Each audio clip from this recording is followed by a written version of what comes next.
मुझे आपसे एक ज़रूरी बात करनी थी। बोलो बहू। विजय मेहमान बनकर जब से यहाँ आया है, मनीषा के अंदर बहुत कुछ बदलाव आए हैं।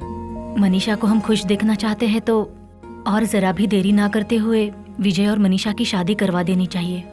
हाँ जी, जब से वो बच्चा इस घर में आया है तब से इस घर में खुशी की लहर फैल गई है। हाँ पापा, मनीषा के लिए विजय से अच्छा लड़का नहीं मिलेगा। तुम कौन हो ये मैं पहले नहीं जानती थी। मैंने तुम्हें मेरे घर के हालात बताए तो तुमने यहाँ आकर सबको सही राह दिखाई। यू मेड माई लाइफ जय। I love you. तुम्हारे चेहरे पर हमेशा मुस्कान देखना चाहता था, लेकिन तुम्हारे परिवार वालों के लिए मेरे दिल में ऐसी कोई ख्वाहिश नहीं थी। मैं कौन हूं, क्या हूं, ये तुम नहीं जानती। तुम्हारे घर वाले इतने सालों से भूखे भेड़िए की तरह जिसका इंतजार कर रहे हैं, उस आदिशेष का बेटा हूं मैं। प्यार की सौगात लिए तुम्हारे सामने आज अलग ही विजय खड़ा है, बिल्कुल अलग। तुम्हारे परिवार को मौत के मुंह में धकेलना क्यों चाहता था, इसकी वजह पता है?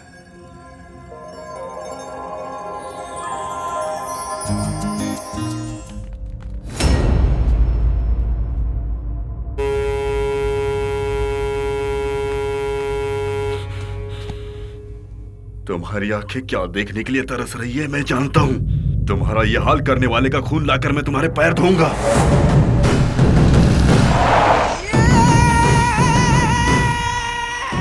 क्या हुआ जी?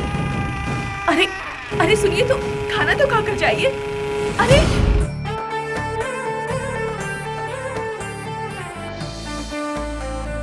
आइए एसपी साहब।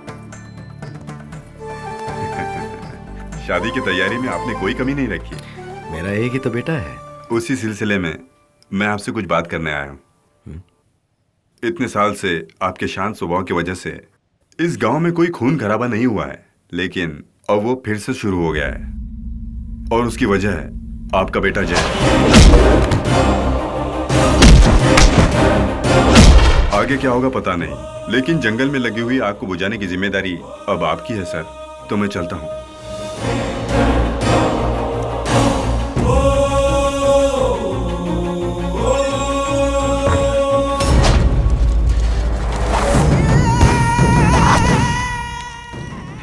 जगह जमा है चाचू, मैं किसी को नहीं छोड़ूंगा। सबको एक साथ मौत की नींद सुला दूंगा। जब तक वो जिंदा है किसी का बाल भी बांका नहीं होने देगा। पहला बार उसकी गर्दन पर होना चाहिए।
हथियार उठा लो।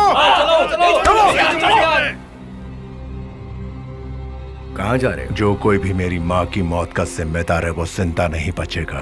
कुछ घंटों के लिए अपने उसूल आदर्श को एक तरफ रख दीजिए। 27 सालों से जो युद्ध खत्म नहीं हुआ उसे मैं आज खत्म करके ही रहूंगा। हमें बस कुछ घंटों की मोहलत ही चाहिए भाई, आप अंदर जाइए। जैसे छोटे मालिक कह रहे हैं आप वैसा ही कीजिए। हमारी मालकिन की चिता बुझने से पहले हम उस गांव को शमशान बना देंगे। हाँ।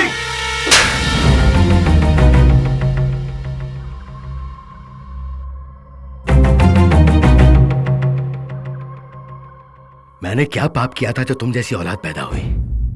मैंने इस गांव के सुकून और शांति के लिए पिछले 27 सालों तक एक बार भी अपनी बीवी का चेहरा नहीं देखा। किस लिए? इन जानवरों को इंसान बनाने के लिए। लेकिन इन पर आज तेरा साया पड़ते ही ये फिर से जानवर बन गए हैं।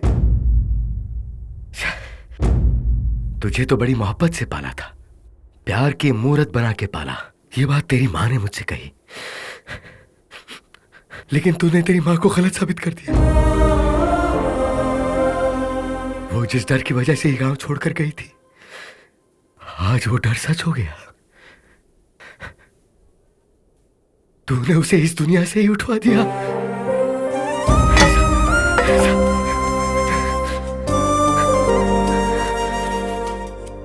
अगर मुझे पता होता कि ये गांव तेरी वजह से बिगड़ जाएगा तो मैं तुझे दूसरे दिन यहां से वापस भिजवा देता। अगर पता होता कि तू उसकी मौत की वजह बनेगा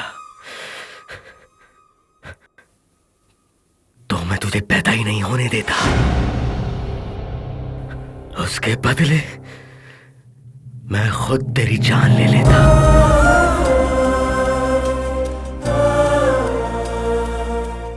जा तू हमें और इस गांव को छोड़कर चला जा।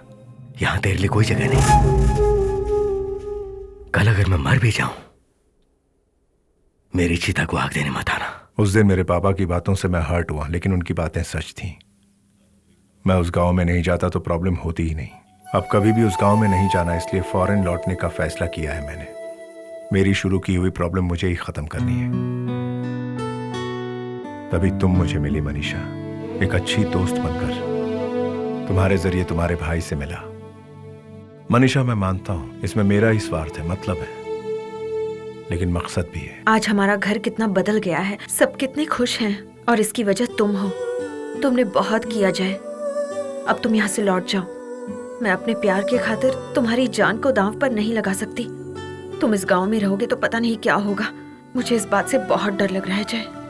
इतिहास रचते वक्त बहुत सी बाधाएं आती है मनीषा, लेकिन पीठ दिखाकर भागना नहीं चाहिए।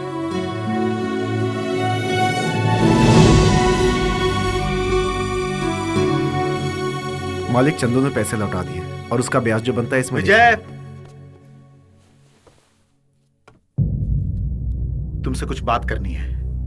आजकल सारे घर वाले बहुत ज्यादा खुश हैं और मैं भी खुश हूं। पूरे परिवार वाले तुम्हें इस घर का दामाद बनाना चाहते हैं।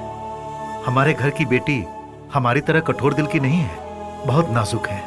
अगर तुम्हें कोई एतराज ना हो तो अपने मम्मी पापा को बुला लो, शादी की बात करनी है।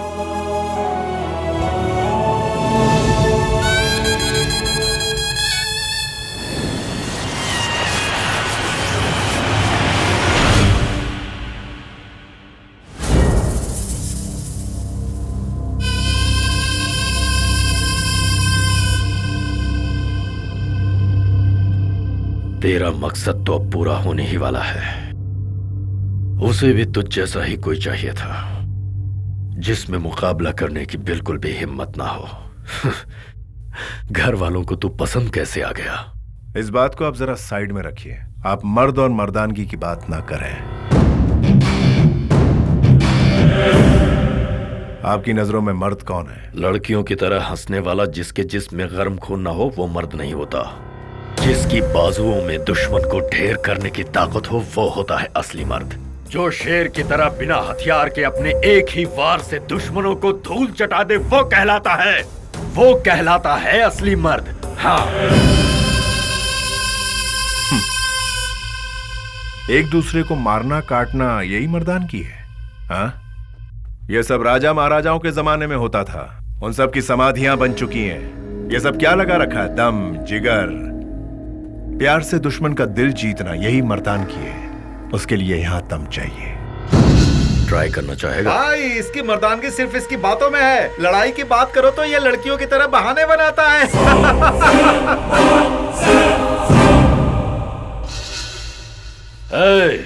दुश्मनों को मोहब्बत से जीतने का उसूल तूने बनाया होगा। हमारा तो उसूल है दुश्मन से नफरत, और सिर्फ नफरत। लातों के भूत बातों से नहीं मानते।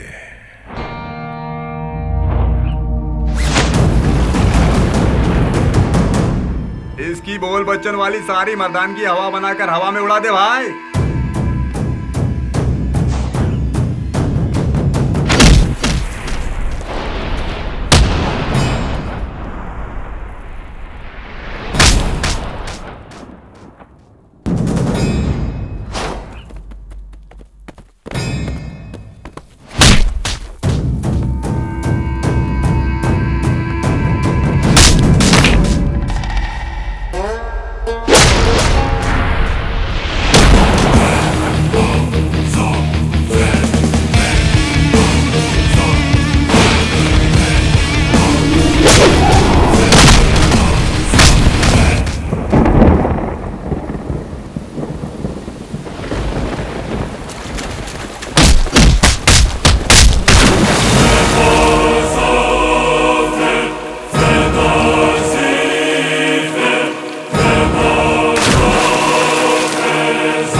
तुमने जो कहा वो मैंने किया।